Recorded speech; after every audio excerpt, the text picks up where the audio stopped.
O programa a seguir é uma produção independente.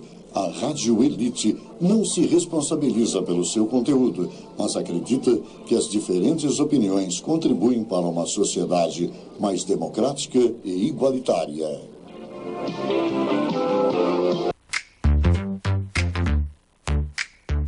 A batida me leva a um lugar distante, onde o brilho é forte, o som é dançante, sapatos de plataforma, luzes que piscam, flores que gritam, corações que arriscam. A febre do sábado, calor que sobe ao ar, tudo girando sem parar.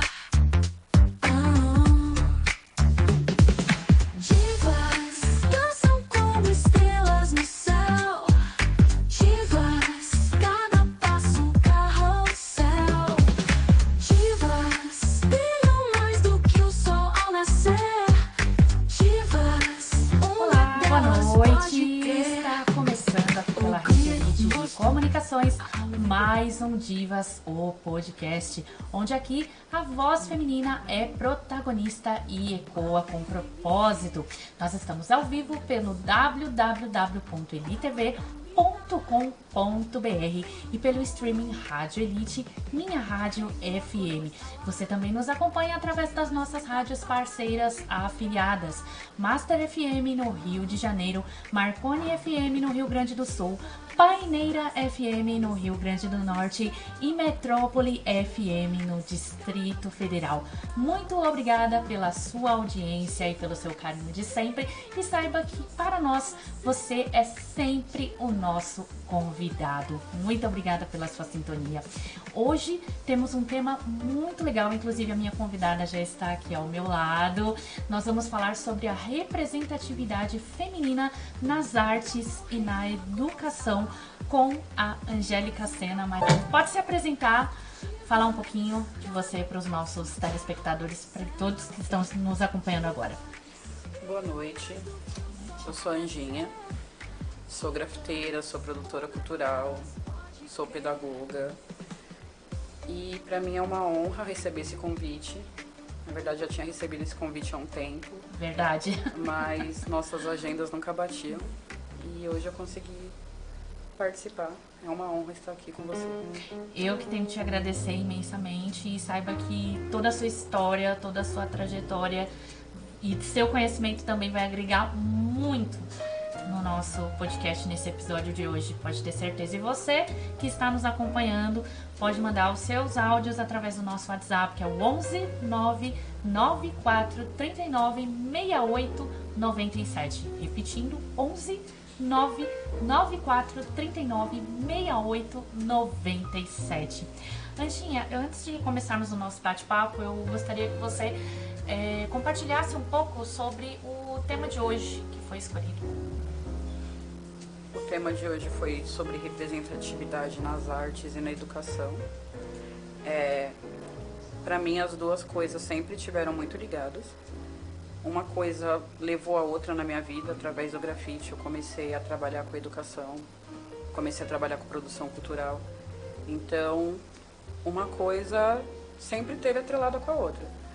Para mim foi muito natural, através do grafite, começar a trabalhar com produção. E para essa parte da educação, das oficinas, eu falo que o grafite mudou minha vida em todos os sentidos. Ah, com certeza. Há quanto tempo já como grafiteira? 13 anos. 13 anos. Tem alguma história que você quer compartilhar desses 13 anos como no mundo do grafite? Uma história que você tem, assim, que seja emocionante, que você queira compartilhar com a gente? Em um evento no Rio de Janeiro, em Niterói, foi um mutirão de grafite, então tinham vários grafites espalhados. Era uma escola, pela escola, e tinha um garotinho que ele era paraplégico. E dentre todos os grafites que tinham no evento, pediram para ele escolher um que ele tinha gostado para poder ser fotografado na frente do grafite. E ele escolheu o meu, tem até essa foto. Ele tirando foto, fazendo pose na frente do grafite. E pra mim isso foi muito emocionante, porque assim, eu nessa época eu não estava tanto tempo assim no grafite. Eu era bem nova no grafite, Meu trabalho não era nem, nem tão evoluído, tão bonito, mas de alguma forma tocou ele e ele escolheu aquele grafite para poder ser fotografado. E eu sempre tive muita ligação com criança. Eu sempre falo que eu nem me importo se adulto gosta do meu trabalho ou não. Para mim, as crianças gostando é o que importa. Sim. E ele ter escolhido o meu para fazer aquilo, para mim teve um significado assim muito grande. E teve um outro caso que foi um projeto onde casais, eles escolhiam pontos da cidade para falar o que significava o relacionamento deles. Pontos que fossem, que simbolizasse algo do relacionamento deles. E um casal homoafetivo escolheu uma girafa que eu tinha no Vale do Anhangabaú, hoje não existe mais, Certo. e eles escolheram aquele ponto para serem fotografados. Tem até a matéria também sobre isso. Eles falaram que aquilo para eles simbolizava o amor deles, porque a girafa, o corpinho dela é cheio de coração, né? Exato. E eles falavam que ali eles sentiam como se fosse parte do amor deles. Eu não sei o que está por trás disso, o que aconteceu ali que fez tanto sentido para eles, mas aquele ponto fez sentido, eles escolheram a girafa para ser fotografados. Então, para mim também teve um significado muito grande. Que legal. Bacana, bacana. Foram 2 momentos que marcaram muito você. E conta um pouquinho para nós sobre o surgimento dessa girafa. Como que ela entrou na sua vida, o desenho, essa arte, como que tudo começou? Eu sofri violência doméstica. Então, por 7 anos, eu tive que fazer tratamento psicológico nas clínicas. No Hospital das Clínicas, eu passava no psiquiatra. Sim. Porque eu tive uma depressão bem grave. Então, eu tomava medicações fortes. E, através das medicações, eu tive começo de cirrose medicamentosa. E eu não bebo. Mas eu tive cirrose. E o médico falou que eu precisava fazer alguma coisa para melhorar, porque eu não podia tomar medicação forte. Certo. Então ele sugeriu algo manual para poder fazer eu melhorar. E eu fui pro grafite. No grafite eu precisava criar alguma coisa. Nunca fui boa com letra. Eu com letra de grafite sou péssima. Então eu precisava criar um personagem. Certo. Precisava ser algo que fizesse sentido pra mim. E o que eu gostava era de girafas. Desde pequeno sempre gostei de girafa. Então eu fui pesquisando vários estilos de girafa para poder chegar em algo que eu gostasse também. Como meus desenhos sempre foram infantilizados, todos os meus desenhos eles puxam bastante pro lado infantil. Daí eu encontrei uma girafa, um estilo de girafa que me agradou e fui fazendo modificações com o tempo, fui colocando cabelo, fui colocando batom, fui fazendo a personagem ficar do jeito que ela é hoje. Certo. E foi através disso, foi através desse episódio depressivo que eu tive. Por 7 anos eu fiz tratamento. E depois eu criei a minha girafa para poder melhorar. Inclusive foi a girafa que fez eu melhorar da depressão. Que incrível. O que a medicação não fez em 7 anos, o meu grafite conseguiu fazer. Uau, que história bonita, hein? Muito bonito mesmo. E essa girafa, ela faz muito sucesso, que eu já ouvi falar, que por onde passam, quem vê essa girafa quer tirar uma foto, ela é bem famosa. Tem ela, acho que em toda parte de São Paulo. Tem em alguns lugares do Rio, tem no Paraná. Ela gosta de passear um pouquinho. Que legal. E você já viajou o Brasil todo através do grafite ou tem algum lugar que você ainda não foi? Do grafite, eu já viajei o Brasil inteiro, mas foi através de jogo de futebol, eu ia assistir jogo do Corinthians. Mas com o grafite eu só fui pro Rio, em alguns lugares do Rio. Sim. E no Paraná. Que legal, bacana. E você comentou também sobre a saúde mental. Você trabalha com crianças, certo? Como que você desenvolve esse seu trabalho com as crianças, principalmente voltado para a saúde mental? Como que é esse seu trabalho? Eu sou uma pessoa que eu gosto muito de conversar. Então eu converso para tentar tirar o máximo de informações possível sobre o que a criança está passando, se ela tem algum tipo de problema psicológico, se ela já foi vítima de algum tipo de violência. Porque normalmente eu trabalho com criança em situação de vulnerabilidade. Certo. Então, eu procuro saber se ela tem algum trauma decorrente disso, porque a gente sabe que criança em vulnerabilidade, boa parte dela já sofreu algum tipo de abuso, ou os pais são muito violentos. Sempre tem alguma coisa na história delas que vai indo para esse lado. Então, eu procuro conversar para saber. Na verdade, eu crio uma amizade com elas até elas confiarem em mim para poder me contar o que está acontecendo. Certo. E eu faço isso normalmente através de desenho.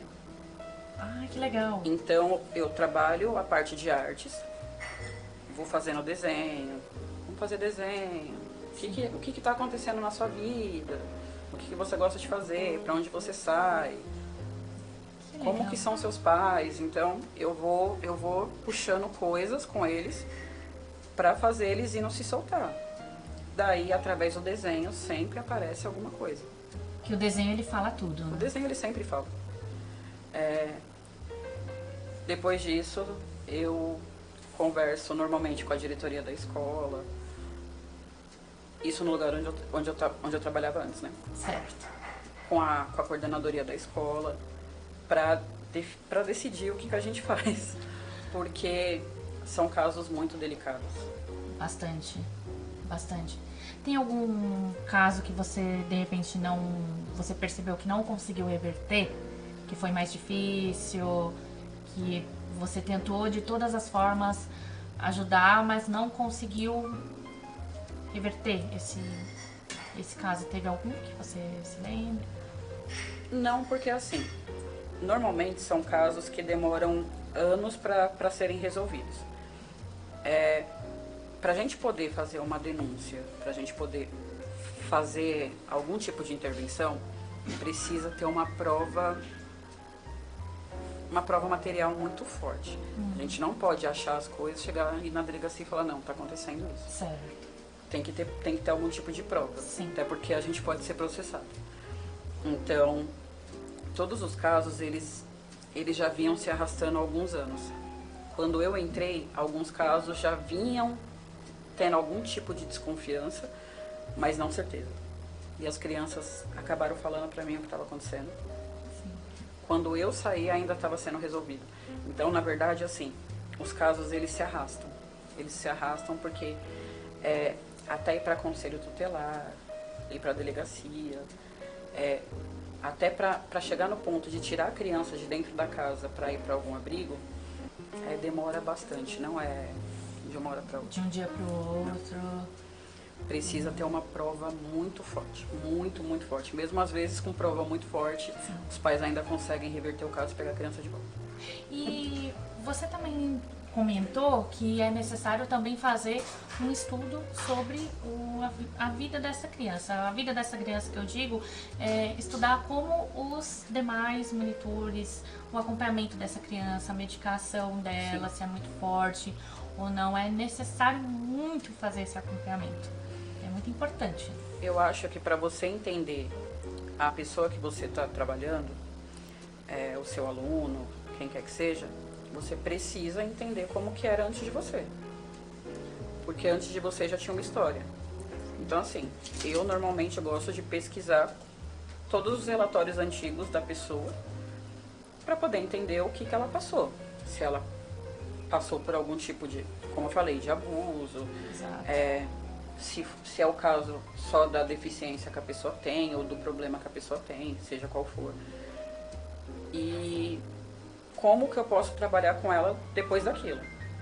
Porque não adianta eu pegar ela da onde eu comecei a trabalhar pra frente, Sim. porque eu não vou entender nada. Tem pontos da vida dela que eu não vou entender. Eu preciso saber como que ela era antes da chegada. Exato. Então eu pego todo o relatório, eu leio a questão das medicações, eu leio o que faz cada medicação, porque cada medicação, tem medicação que deixa a criança irritada, tem medicação que deixa a criança sonolenta. Então, às vezes, o que a gente acha que é alguma coisa, na verdade, é a medicação que está deixando a criança irritada. Sim. Então, eu pesquiso desde a história até o que causa cada medicação. Ah, certo. É muito importante saber realmente sobre essa medicação e nós temos áudios para você. Vamos lá.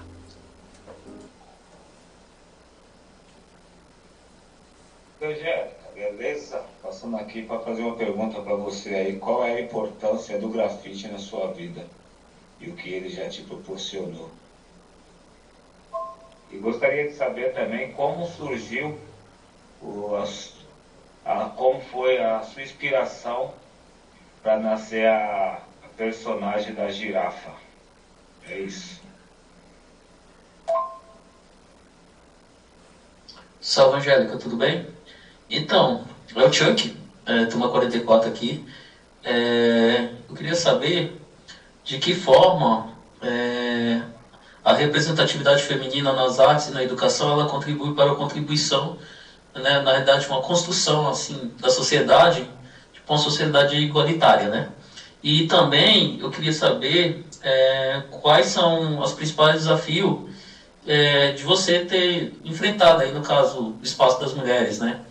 Quais são os desafios que você, como mulher, né, acaba enfrentando aí nesses espaços, né? E se rola algum preconceito relacionado à mulher, né? Porque, enfim, eu queria saber da sua opinião aí. Sei que você é um artista que tem um trabalho bem bacana e eu gostaria de saber como é que você acaba enfrentando esses desafios aí, pelo contexto de ser mulher no meio do grafite, da sociedade e até mesmo aí nessa parte das artes mesmo, tá bom? O que de forma a sua visão sobre tudo o que vem acontecendo aí, na sua visão feminina, tá bom? Um grande abraço e fica com Deus. E aí, Angélica, aquele salve. Angélica, Anjinha, girafinha. Eu queria saber qual o significado do personagem, do seu personagem aí da girafa, qual foi a inspiração, né? Desde quando você está fazendo? A gente está fazendo há um tempo já, né? E se você tem ideia de quantas vezes você já alterou o personagem, né? Já acrescentou elementos, né? O personagem, né? A sua personagem, na sua girafinha aí. Que bacana, muito obrigada a todos que mandaram seus áudios. Um grande abraço a todos vocês e lembrando, continuem mandando seus áudios aqui para nós no nosso WhatsApp 11 994 396897. Bom, a primeira pergunta então que foi direcionada a você é a importância do grafite na sua vida. O grafite foi o que me deu minha vida de volta, porque quando eu pensava em tirar minha vida, ele foi o que trouxe tudo que eu tenho hoje em dia de volta, assim. Tudo que eu tenho hoje, quem me deu foi o grafite, foi através do grafite. Tudo, absolutamente tudo que eu tenho veio através disso. Bacana. Então, ele trouxe minha vida. Nossa, que legal. E o significado, né, do logo da girafa, né, é uma pergunta que está sendo bastante esperada aqui, né, que ela já respondeu, mas vamos lá, vamos recapitular aí para vocês que estão chegando agora, que estão acessando agora. O primeiro áudio foi do Emes, que é um amigo muito querido. Querido, obrigada. E o significado da girafa foi isso que eu falei, foi porque eu precisava criar um personagem. Inclusive o último áudio que foi do Manolo, meu primeiro trabalho de grafite foi com ele. Ô Manolo, um beijo, querido, obrigada. Meu primeiro trabalho de grafite foi com ele, porque na verdade eu já conhecia o Manolo, a gente ia junto pra festa de... Ele ia fazer grafite, eu ia ouvir rap. Nem pensava em fazer grafite na época, acho que eu tinha uns 13, 14 anos. E quando eu decidi começar a fazer grafite, ele me levou pra fazer o meu primeiro trabalho de grafite. Através dele eu conheci a Fati, conheci as outras meninas e comecei a pintar. Uau. Então ele foi um dos grandes responsáveis aí pelo te meu primeiro trabalho. Foi. Pro grafite, onde você colocou o pé e não quis tirar mais. Tira mais. Que bacana, que legal. Faltou também você responder sobre a importância da representatividade feminina nas artes. E também foi perguntado a você sobre se você sente que existe esse preconceito, principalmente nessa questão das artes, da educação, por você ser mulher, e para você ressaltar também a importância disso para você. Na educação nem tanto, porque boa parte das professoras de educação infantil são mulheres. Então na educação não tem muito não. Eu percebo um pouquinho de olhar torto assim, porque eu sou toda tatuada, né? Então, eu uso o cabelo assim, eu sou tatuada, então as pessoas me olham assim meio estranho. Mas fora isso, pela questão de eu ser mulher, não. Nas artes, eu tive pessoas muito queridas que me incluíram dentro da arte. Certo. O Manulo, o Cho, que foi um dos que estava lá desde o começo também. O próprio Emes me ajudou bastante. Então, assim, eu acho que eu sofri mais preconceito fora do que dentro, porque dentro eu tive pessoas muito boas que foram meio que meus padrinhos, que me acompanharam desde o começo. Certo. O que eu percebo é que ainda dentro, apesar de ter bastante mulher dentro do grafite, Sim. ainda tem muito evento que eles pegam mulheres como se fosse uma cota. Tipo, vou pegar uma, duas, vou colocar no meu evento só pra falar que não teve, que tipo, teve mulher pra pintar. Mas grande parte dos eventos ainda não colocam nenhuma mulher, só tem homem pintando. Ou você vê uma amiga, duas amigas da pessoa. E não fazem questão de colocar mulher pra pintar.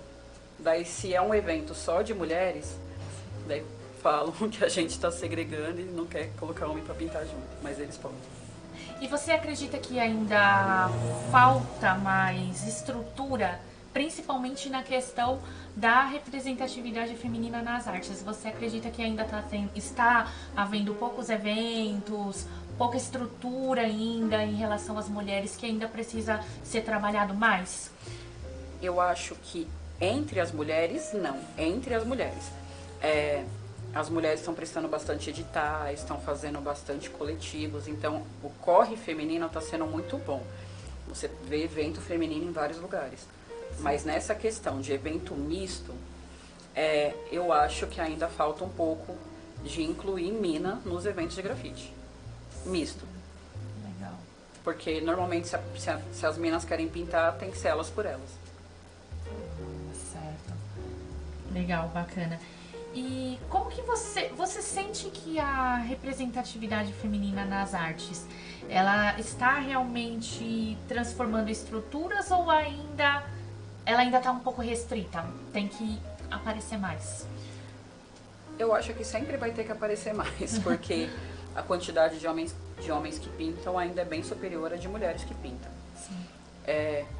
Mas eu vejo, e eu tô falando pessoas desde criança mesmo, Certo. mulheres querendo pintar. Então, assim, fazendo curso de grafite, fazendo oficinas, porque ainda bem estão tendo muitas oficinas gratuitas. Estão fazendo oficinas, participando desse movimento de produção cultural, participando dos eventos, querendo produzir. Eu tô vendo o interesse das mulheres muito grande nessa parte de produção, tanto de produção quanto na parte de pintar.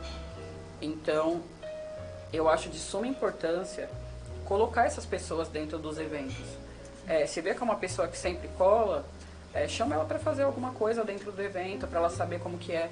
Porque às vezes a pessoa pode achar a vocação dela ali dentro. Porque em evento tem muita coisa para fazer, desde sonoplastia, a parte de luz, tem um monte de coisa que dá para fazer. Bastante. E eu vejo nos cursos muita mina envolvida em tudo, assim. Desde áudio, vídeo, fotografia. E eu acho fantástico, eu acho que tem que se envolver cada vez mais. Legal. Inclusive você é produtora cultural também. E ressalta um pouquinho sobre a importância da mulher dentro da produção cultural. Você, como produtora cultural, pode responder essa pergunta.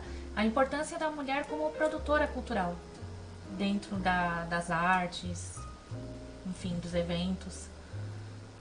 A produção cultural, principalmente nas periferias, Sim. eu acho que é de importância assim, primordial, porque boa parte dos eventos bons que existem na cidade vem para o centro. Então, na periferia, normalmente, vou pegar dinheiro, vou pegar o seu, um pega dinheiro do outro até fazer o evento acontecer, Sim. até conseguir um patrocínio. Quando a pessoa decide ser produtora, principalmente em evento de quebrada, ela tem que estar pronta para todo tipo de desafio.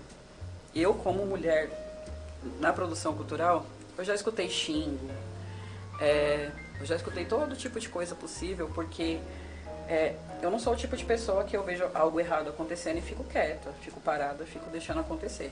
Sim. Se eu estou dentro do evento, nas edições da Horticultura, por exemplo, a gente estava no lugar, tinha gente pichando o banheiro, pichando a casa de outras pessoas, e assim, a gente tem que respeitar a comunidade. Claro. A comunidade cedeu o lugar para ter o evento, você tem que ter respeito pela comunidade. Com certeza. Então, quando eu ia falar alguma coisa, quem você pensa que você é? E vinha querer vir pra cima de mim, achando que eu vou recuar, porque eu sou mulher e eu não recuo, né? Então, eu acho que as mulheres têm que se fazer presentes para evitar exatamente esse tipo de coisa. Porque é tão difícil você ver a mulher na linha de frente, que quando as pessoas veem, eles não respeitam, porque eles, tipo, quem é ela para falar alguma coisa pra mim? Verdade. De tanto difícil. quando era um homem que chegava para falar alguma coisa, a pessoa, não, desculpa. Mas comigo falando, eles queriam achar ruim. Queriam achar ruim. Então eu acho que se tivesse mais pessoas do sexo feminino fazendo esse tipo de coisa, não seria desse jeito, porque as pessoas também se acostumariam a ver outras pessoas fazendo esse mesmo tipo de trabalho.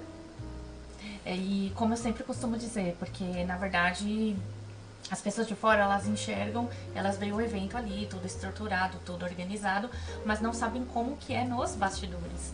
Como que é essa correria atrás dos bastidores. Atraso. Toda a estrutura. Palco. Som que não funciona. Microfone que não pega. Microfone que não pega. Microfonia, um monte de coisa que tá acontecendo. E o artista já chegou, ele precisa cantar e as coisas estão um caos lá dentro.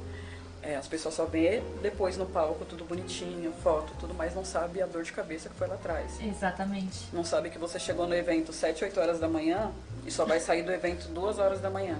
Exato. Porque além de trabalhar o dia inteiro, você ainda tem que limpar depois o evento. Tem que deixar certeza. tudo bonitinho. Então só vê o evento pronto naquelas horas que você tá ali. Mas não sabe que a pessoa que tá ali trampando tá ali o dia inteiro para fazer o evento acontecer. É verdade. Por prazer. Com certeza. Porque, de todos os anos que eu trabalhei na horticultura, boa parte dos anos foi voluntário. Certo. Então, a gente não recebia nada. Ninguém dali recebia nada. Era nós por nós. Então, as pessoas olhando, não, você tem que me dar camiseta, você é obrigada a me dar camiseta. Por que você não me dá lata? Nem a gente tinha lata, como que a gente ia dar lata pra alguém?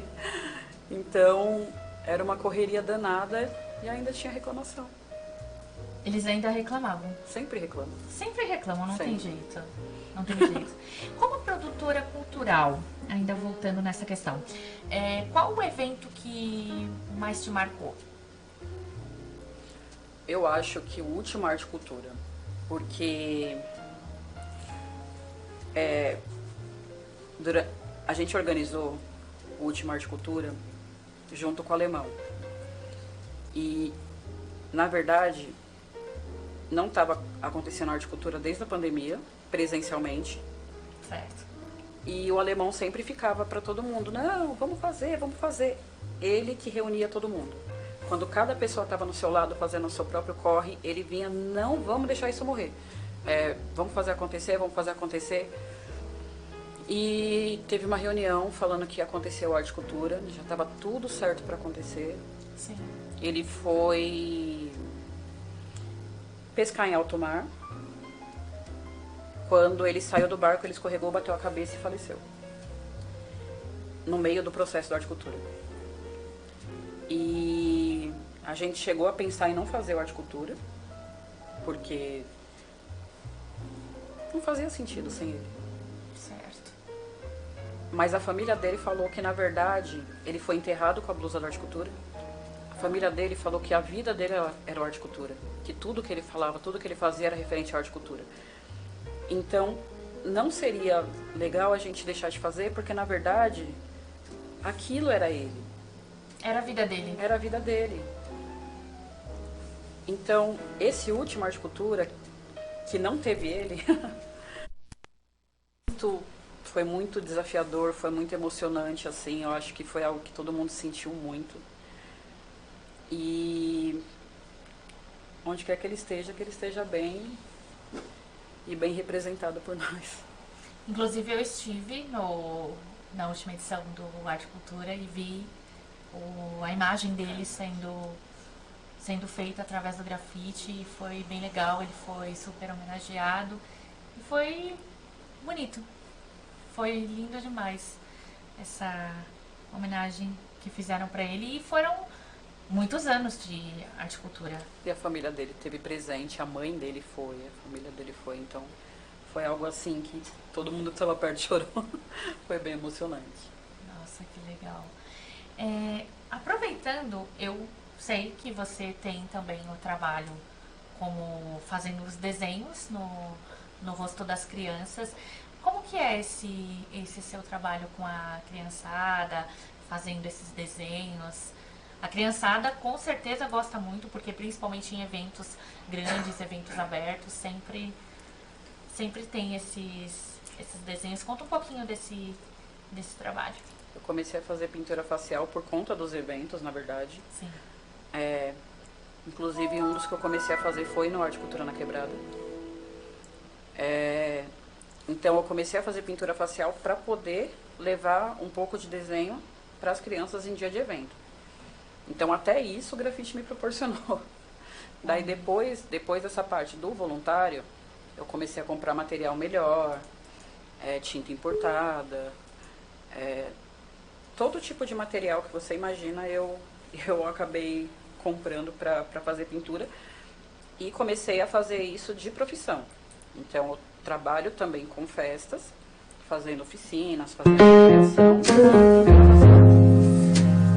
E a criançada ama Muito. essa pintura facial, tanto que em muitas edições do Arte Cultura na Quebrada, principalmente também em eventos, eu vejo a criançada fica alucinada. Tem muita briga entre as crianças, eu quero fazer primeiro, ou não, é sempre tudo bem organizado, tem que manter a organização.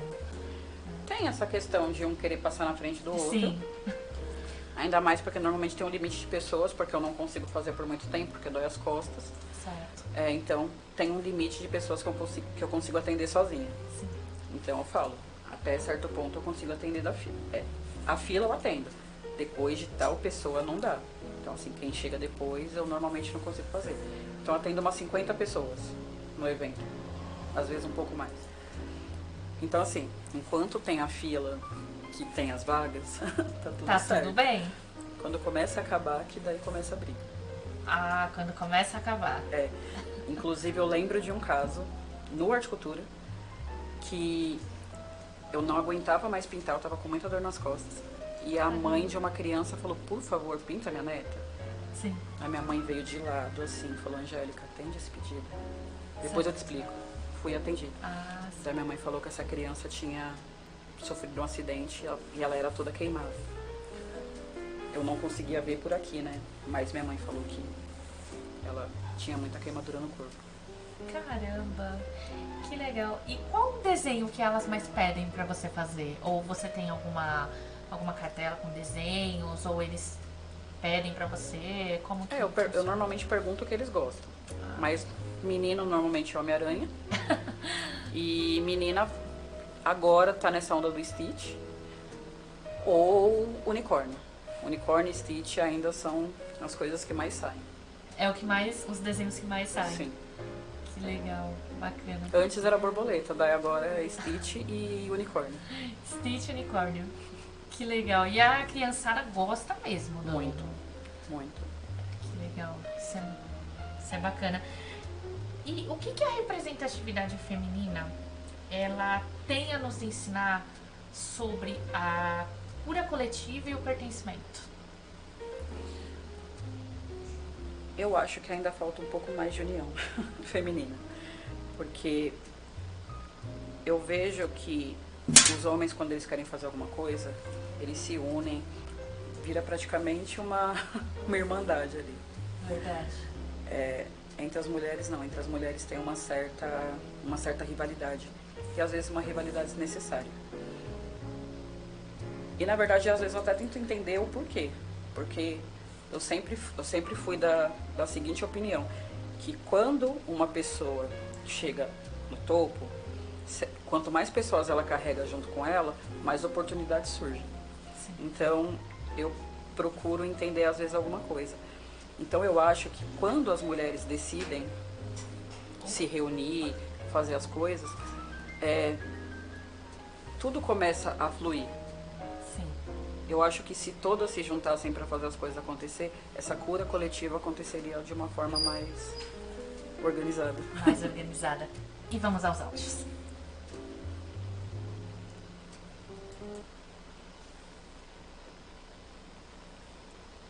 Boa noite a todos, me chamo Flávio, sou de Guarulhos, estou sintonizado na Rede Elite de Comunicações, no programa Divas ao Podcast com Denise Ribeiro. Denise, o programa tá 10. Anjinha, quero te fazer uma pergunta. Existe alguma mulher que te inspirou ou mulheres que te inspiram dentro do grafite?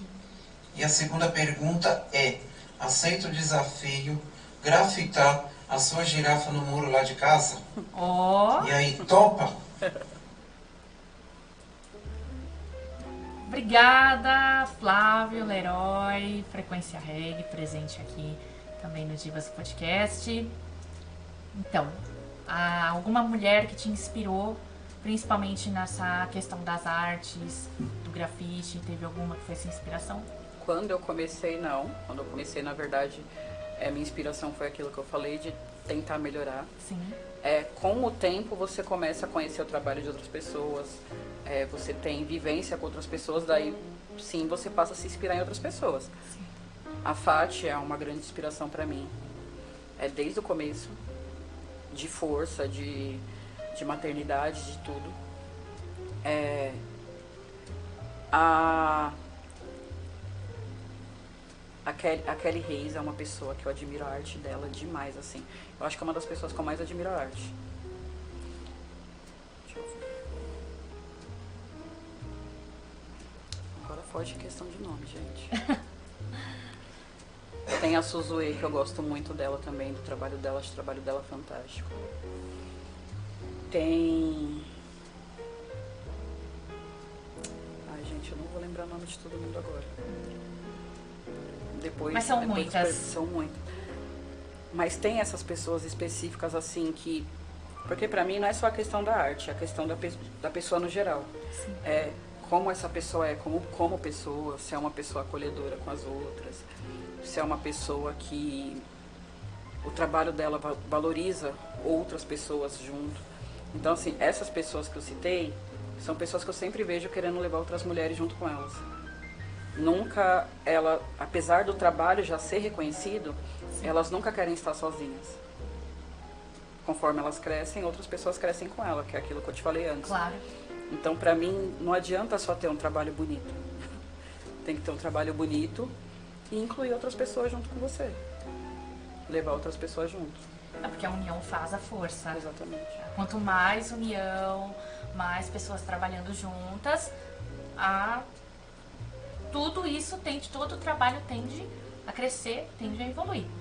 É importante sempre ter esse jogo de cintura e saber trabalhar corretamente. Verdade. Que é o mais importante também. Você trouxe essa questão da valorização. Como que você acredita que o grafite, se tratando do grafite e da arte, estão sendo valorizados perante a população, a sociedade? Eu acho que as pessoas se acostumaram um pouco mais com essa questão do grafite ser uma arte.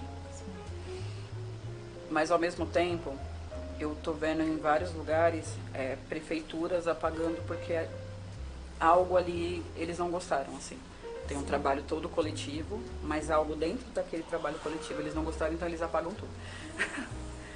Então eu percebo que às vezes muda de gestão, muda alguma coisa, e a gestão atual, por não concordar com algo da gestão antiga, acaba apagando. E ela apaga toda uma questão de história, porque às vezes é um artista que vem de fora do Brasil, às vezes é um artista que vem de outro estado, um artista às vezes que nem tá mais entre nós, e você apaga toda uma história por conta de questão ideológica, sabe? Então, eu acho que a arte urbana precisa ser mais valorizada, porque ela tem tanto valor quanto uma arte de museu. Com certeza. Isso é verdade mesmo. a arte ela precisa ser ainda vista, sabe, perante a sociedade, porque eu acredito da seguinte forma, que há muros ainda que você vai lá, você expõe o seu trabalho e tem pessoas de fora que ainda, pessoas que não gostam de repente daquele trabalho, ou então, como você falou, de repente devido à demanda do governo, ou algum subordinado que manda pagar, ou então alguém que faz por, vamos dizer assim, por maldade, sabe? Vai lá e risca em cima, picha em cima. Isso é uma falta de respeito. Sim. Total com o trabalho do artista. Afinal, você tá ali pra expor o seu trabalho, pra fazer o seu trabalho. É um trabalho pra comunidade. Sim. E assim, normalmente as pessoas tiram dinheiro do próprio bolso pra fazer e não é barato. O material de grafite é um material muito caro. E a pessoa tira do tempo dela, tira do dinheiro dela, para poder deixar a cidade mais bonita, e as pessoas ainda acham que é algo que estraga a cidade. Preferem ver o muro todo cinza, todo degradado, caindo aos pedaços, do que ver com uma arte. Então acho que as pessoas ainda precisam colocar na cabeça que o grafite é uma arte e que ele foi feito para deixar a cidade mais bonita, e não o contrário. Com certeza. Porque a cor sempre vai ter mais beleza do que o cinza. Com certeza. E é tão gostoso quando você passa num lugar, numa rua, na cidade, até mesmo no centro, que nós vemos tantas artes expostas ali no centro, tantos grafites. É gostoso você passar ali e você admirar tudo aquilo. É muito legal. É muito bacana. E você acredita que a arte, ela pode ser vista como uma forma de resistência emocional? Acredito, porque nos meus piores momentos o que fez eu me levantar foi essa questão da arte. Quando eu não estava pintando um muro, eu estava fazendo tela. Então, mesmo dentro de casa, às vezes num episódio depressivo, eu usava da arte para poder me expressar, liberar algo que eu estava sentindo e poder me sentir melhor. Então, eu acho que a arte tem total ligação emocional com as pessoas. Inclusive, eu já vi várias outras pessoas em palestra, em rodas de conversa que eu tive, que falaram que a arte também, e não só a arte do grafite, outros tipos de arte, tiraram dela também essa questão da depressão. Então eu sempre falo que a arte, ela salva a vida de pessoas. E seja qual for a arte, pode ser até fazer um crochê. Às vezes você está lá fazendo seu crochê, fazendo seu tricô, pintando uma tela, num estúdio, gravando um áudio, gravando alguma coisa. Eu acho que todo tipo de arte é válido quando você está numa situação ruim. Por isso que eu falo que as pessoas deveriam valorizar mais a arte do que elas valorizam. Porque eu vejo tantas pessoas falando que isso é coisa de vagabundo, que não sei o quê, mas na verdade a arte traz tanta coisa boa na vida das pessoas. É verdade. A arte, ela transforma vidas. A arte transforma vidas. Ela transforma, com certeza. E como que você enxerga o coletivo e o apoio entre as mulheres dentro desses nichos do grafite, da arte, da educação? Como que você vê a união das mulheres? Você acredita que as mulheres, elas estão unidas, elas estão se unindo mais, ou ainda falta um pouco dessa união? Eu acredito que elas estão se unindo mais, mas que ainda falta, por conta daquilo que eu te falei. Eu acho que existe ainda muita rivalidade besta. E às vezes eu procuro entender o motivo desse tipo de rivalidade. Sim. Porque às vezes eu olho pra sua cara e falo, não vou com a cara dessa pessoa, por 0 motivos. Não conheço você, não conheço sua história, não conheço sua vivência, eu simplesmente olho pra sua cara e falo que não vou com a sua cara. E pronto. E pronto. Eu pego algo contra você e não quero mais saber de você. E eu ainda vou em outras pessoas e faço outras pessoas ficarem contra você, dizendo que você não me fez nada. Então eu acho que precisa parar de ter um pouco desse tipo de picuinha, de ter um pouco desse tipo de rivalidade e começar a se unir. Às vezes você tem tanta coisa para trazer para mim de vivência, a sua vivência é diferente da minha, o que você traz para mim pode ser o que falta para mim, pode acrescentar algo na minha vida que falta para mim. Ou de educação, ou na questão de trabalho mesmo. Às vezes você sabe de algo muito interessante pro meu trabalho e por conta de besteira, de picuinha, sabe, de intriga, eu não vou acrescentar na minha vida porque eu olhei pra sua cara e decidi que eu não quero saber de você. Então eu acho que se as mulheres elas parassem, não todas, como eu te disse, estou percebendo que está tendo mais coletivos, que as mulheres estão trocando um pouco mais do que antes, mas eu ainda acho que se parasse com essa questão dessas picuinhas, eu acho que as mulheres seriam mais unidas e olha, não vai ter pra ninguém quando todas se unirem. Com certeza. Isso é verdade. Quando se juntarem, não vai ter pra ninguém. Não vai ter pra ninguém. O poder da mulher é incalculável. Verdade. Você mencionou anteriormente sobre a pandemia. Como que foi a pandemia pra você? Até porque não só pra você, como pra todo mundo, a pandemia foi muito difícil. Foi um momento em que tivemos que ficar totalmente reclusos dentro das nossas casas, não podíamos sair para lugar nenhum. Foi onde tivemos que parar um pouco para pensar e refletir sobre nós mesmos, nos cuidar mais, nos olhar mais. Como que foi essa questão da pandemia para você, referente ao seu trabalho? Como que você lidou com isso? Para mim foi bem desafiador, porque eu ganhei meu filho durante a pandemia. Então assim, tive um bebê, tudo estava parado. Eu tinha medo de fazer qualquer coisa e poder infectar meu bebê. Ao mesmo tempo, surgiram bastante editais para fazer arte por videochamada. Então, eu participei de vários editais de grafite, de tanto tem girafa na minha casa, tem girafa no meu prédio. Até no meu prédio autorizaram a pintar para poder fazer as filmagens. Até o Arte Cultura fez uma edição totalmente online, foi muito, muito legal. Mas assim, apesar de ter tido essa questão online, eu percebi que as pessoas se afastaram um pouco umas das outras. Porque tudo mudou. Toda a questão tudo que a gente tinha antigamente teve que ser alterado. Eu tinha muito trabalho com produção de evento. Não produção cultural, produção de evento no geral. E depois da pandemia eu percebi uma diminuição nessa questão dos eventos. Agora tá voltando, mas depois de 6 anos. Muito tempo. Tá voltando a acontecer os eventos, mas assim, as pessoas que eram fixas, eles ainda continuaram tendo bastante trabalho. Mas os freelas, que nem eu fazia muito freela, Sim. A gente perdeu muito espaço. Agora que voltou, assim, agora eu tô tendo bastante evento, mas depois de 6 anos. Então foi bem desafiador, tanto em questão de dinheiro quanto em questão emocional, porque eu não cheguei a perder nenhum parente, mas conheci muitas pessoas que perderam. Então, era pessoa perdendo parente, perdendo amigo, perdendo a saúde. Eu tive Covid, meu pai teve Covid, meu filho teve Covid. Então, assim, como eu tenho doença de Crohn e eu não posso tomar certos tipos de medicação, pra mim foi tudo muito, muito complexo, assim, muito complicado de lidar. Porque eu não pude fazer muita coisa.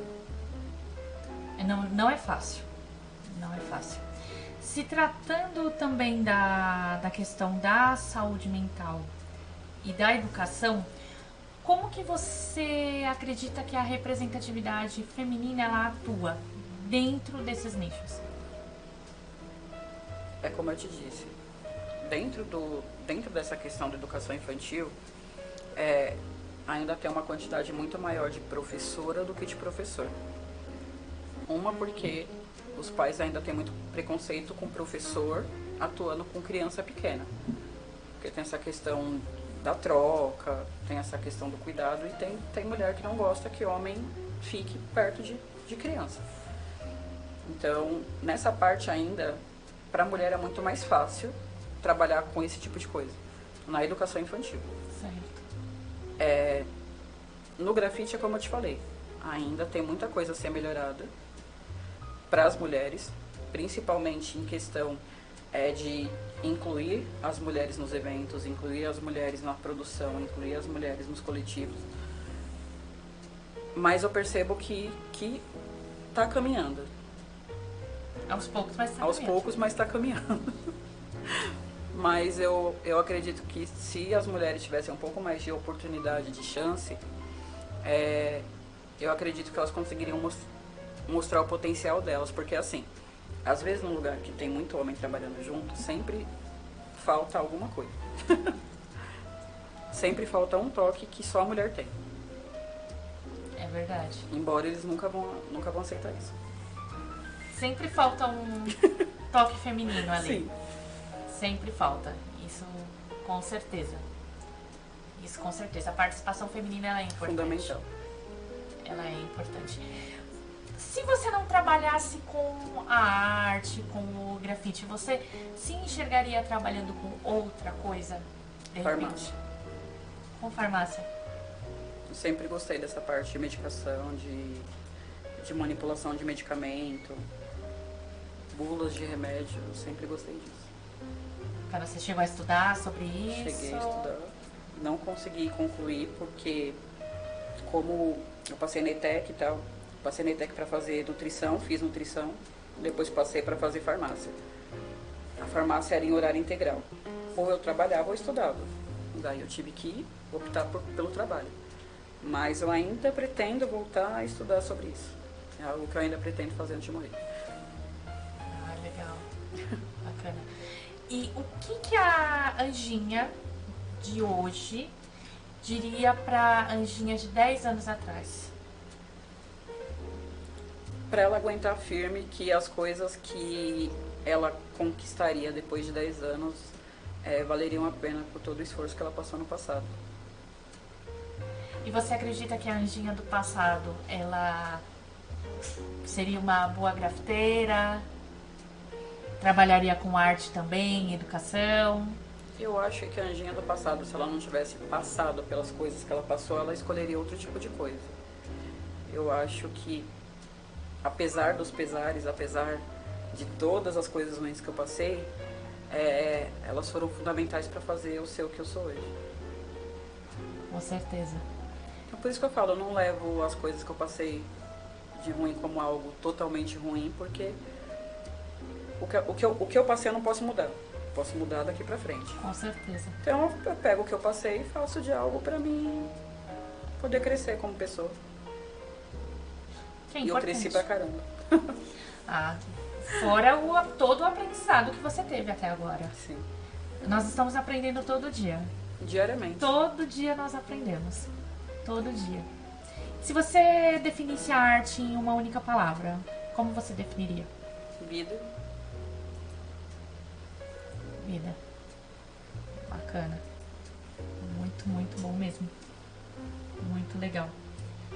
E como que você percebe a importância da participação feminina nos espaços tanto artístico quanto educacional?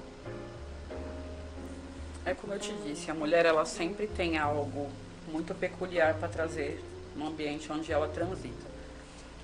Então, a mulher, ela é amorosa, a mulher, ela é acolhedora, ela tem esse lado da escuta muito aguçado. Então, em todo lugar onde tem uma mulher, você percebe que esse espaço de acolhida, de escuta, ele funciona melhor. Então, a presença da mulher é fundamental porque ela traz posso falar para mim não ser tão mal educada? ela traz amor, ela traz essa questão do acolhimento, ela traz aprendizado. Não que o homem não tenha isso, mas eu acho que a mulher já tem isso desde pequena, muito, muito latente, já é da mulher ter esse espírito. E nem sempre o homem tem isso, às vezes o homem ele é um pouco mais frio, um pouco mais seco. E no espaço educacional eu acredito que o amor e a acolhida são essenciais. Ah, com certeza. Ainda mais nos dias de hoje, que tem muita criança com deficiência intelectual, com autismo. O que está tendo esporadicamente. Tem muito. Muito autista. muitas crianças com necessidades especiais, o número vem aumentando muito. Anjinha querida, eu quero muito agradecer a você pela disponibilidade, por ter vindo hoje aqui partilhar da sua experiência, todo o seu conhecimento. Muito obrigada mesmo. E deixe a sua mensagem final para todos que estão te acompanhando. Em primeiro lugar, eu quero te agradecer pelo convite. Foi muito bom poder participar desse momento com você.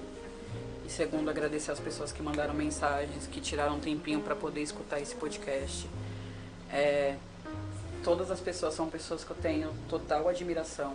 Gosto muito dessas pessoas, como artista, como pessoas. E o que eu tenho para trazer para vocês é que vocês deixem a arte fazer parte da vida de vocês. Todo tipo de arte.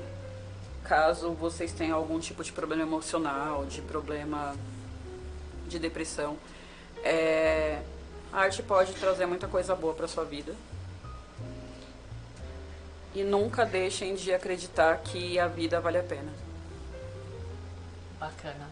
Muito, muito legal muito boa essa mensagem final.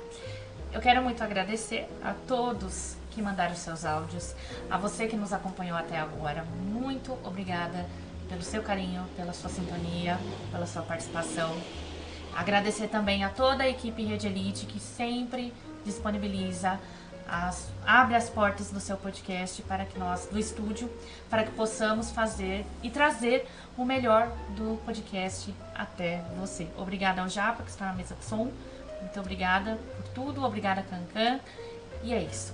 Aguardem que semana que vem, na próxima quarta-feira, tem mais um Divas, o podcast. Lembrando que se você não conseguiu acompanhar essa entrevista, não se preocupe, porque amanhã no YouTube, no canal Rede Elite, ela já estará disponível para você assistir na íntegra.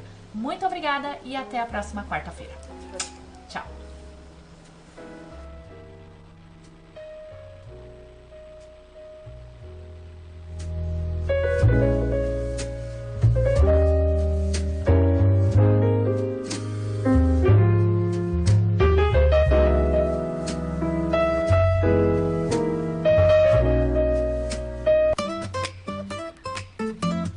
A Rede Elite de Comunicações, Rádio e TV apresentou o programa Divas, o Podcast, com Denise Ribeiro.